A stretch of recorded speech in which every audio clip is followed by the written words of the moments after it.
Les amis, bon, aujourd'hui donc deuxième jour, on va dépouiller donc vraiment tout le moteur, comme ça on va voir ensemble ce qui s'est passé à l'intérieur et comme ça demain je peux l'envoyer en expertise. Allez.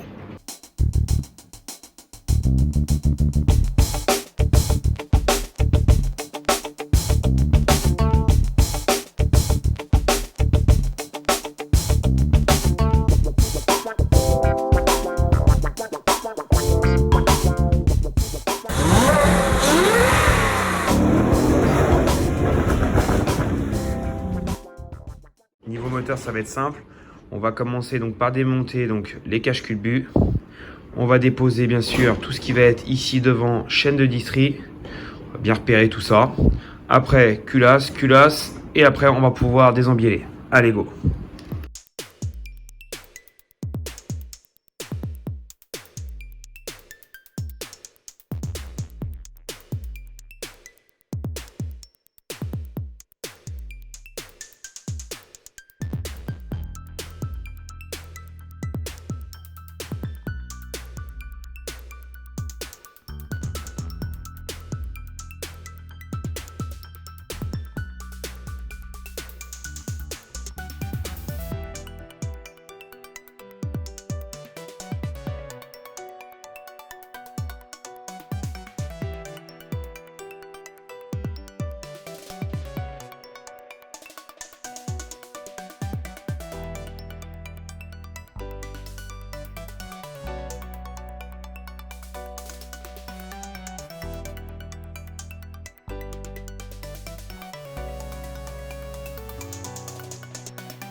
contre les amis, maintenant, ce qu'on va faire, on va bien sûr retirer les chaînes. Donc, sur ce modèle-là, bien sûr, il va falloir commencer par le côté passager. Donc les réglages, moi je les ai déjà positionnés, assez simple. Ici, on va se baser donc ici comme guide. Donc la clavette à midi. Là, on n'a pas le positionnement de chaîne parce qu'en fin de compte, on a un demi-tour de décalage entre le droite et le gauche. Positionnement R, bien sûr, entre les deux chaînes. Et ici, on est déjà positionné sur la bonne couleur. Donc là, on dépose le côté gauche. Une fois que le côté gauche est déposé, la clavette, on la fait tourner à 5 heures. Le côté droit, donc le L qui est ici, va se retrouver un peu plus bas et on pourra déposer les deux. Comme ça, moi, les arbres à cam, je vais quand même les noter. Et il n'y aura plus qu'à remonter quand j'aurai le nouveau bloc. Allez.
Bon, là on est côté passager. Donc, pour ceux qui se rappellent, moi j'avais donc le cylindre qui était proche de la baie de pare-brise, qui était malade. Donc ici, on va tous les faire. Celui-ci dans l'ensemble, voilà, il est propre. Voilà. Celui-ci, il est propre. Celui-ci,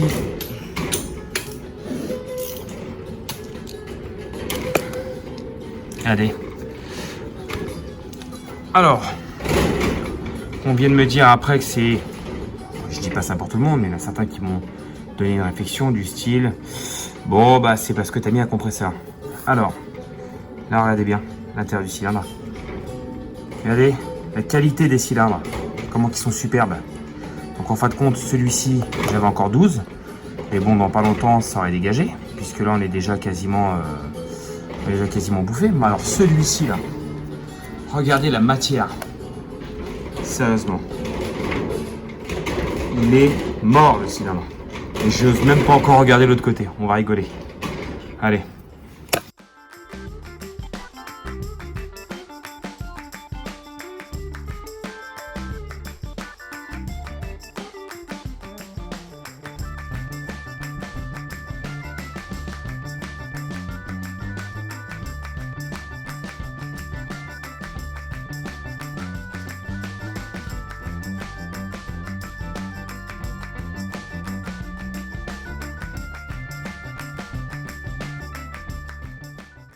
Alors là, cylindre numéro 8. Complètement mort. On voit bien la qualité.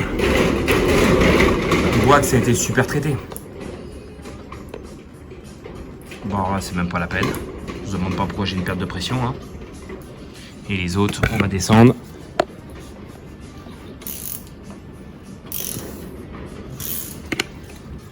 Et les autres. C'est beau ça. C'est très joli. C'est vraiment très joli ça. Eh ben dis donc.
Donc voilà, là déjà, premier piston trouvé, fendu ici, là,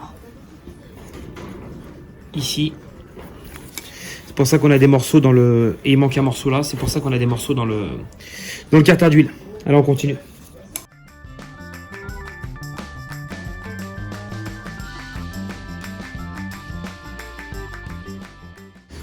Deuxième sortie du côté balade. Donc là on voit, c'est tout ce qui est segmentation qui a pété à cet endroit-là, ici. Voilà.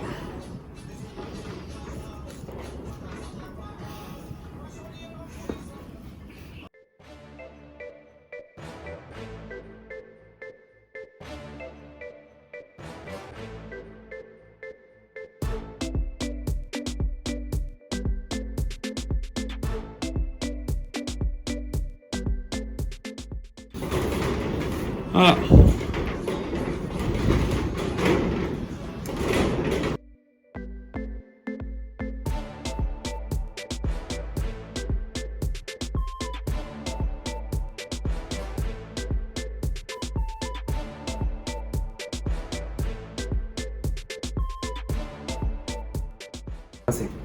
Ouais.